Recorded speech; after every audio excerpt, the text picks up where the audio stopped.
Here it comes. That's the reason why, was his name Aaron Bushnell, burned himself alive, right? You know, I mean, it's another video out on one of the brothers' channels that you have a lot of wartime veterans that have medals of honor, medals of valor. They throwing it at the U.S. Embassy because they stand with the Palestinian people. I'm going to say this one more time. I don't give a shit about the Palestinian people, and I don't give a damn about the imposters calling themselves the ISH, right? The ISH, the JEW ISH. Fuck that. They're not the people of the Lord. Clearly. Listen to what she's got to say about it.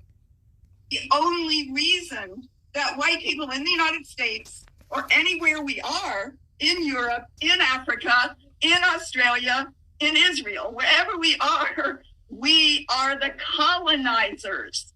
We are the colonizers. And we live off the expense of the assault, Europe's assault on Africa, the kidnapping of African human beings, the trafficking, all of these things that we hear today. This is where it came from.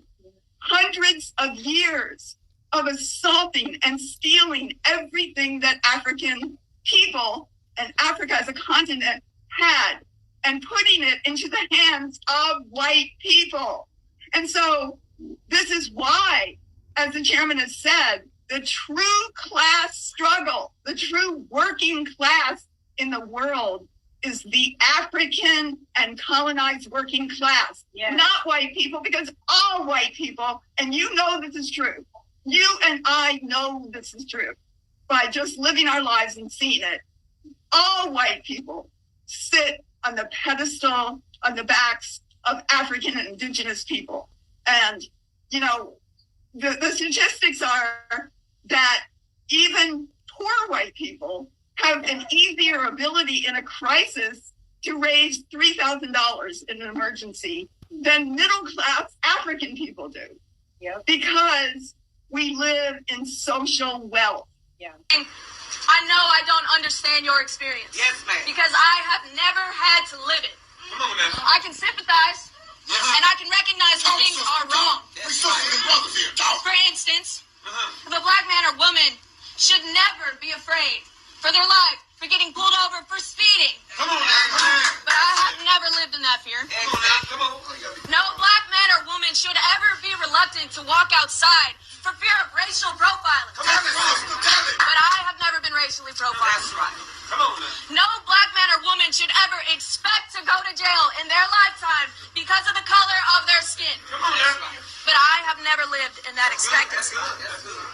And this is why I don't believe in the phrase, I don't see color. That's right. One, to say you don't see color is a lie. We're different.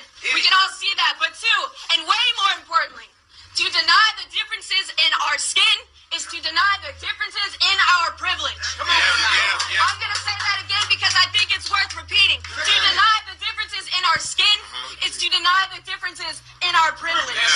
To deny the differences in our color is to promote ignorance. Ignorance is the reason that systemic racism and oppression is allowed to exist in this country. I'm going to talk on about three things. One of those is change, the other is ignorance, and one is discomfort. I'll get there. Broadly speaking, why am I here? Because I want change. But let me speak on that for a second. Because I think a lot of people want change. I think a lot of people say they want change, but let me clarify. I think a lot of white people think they want change.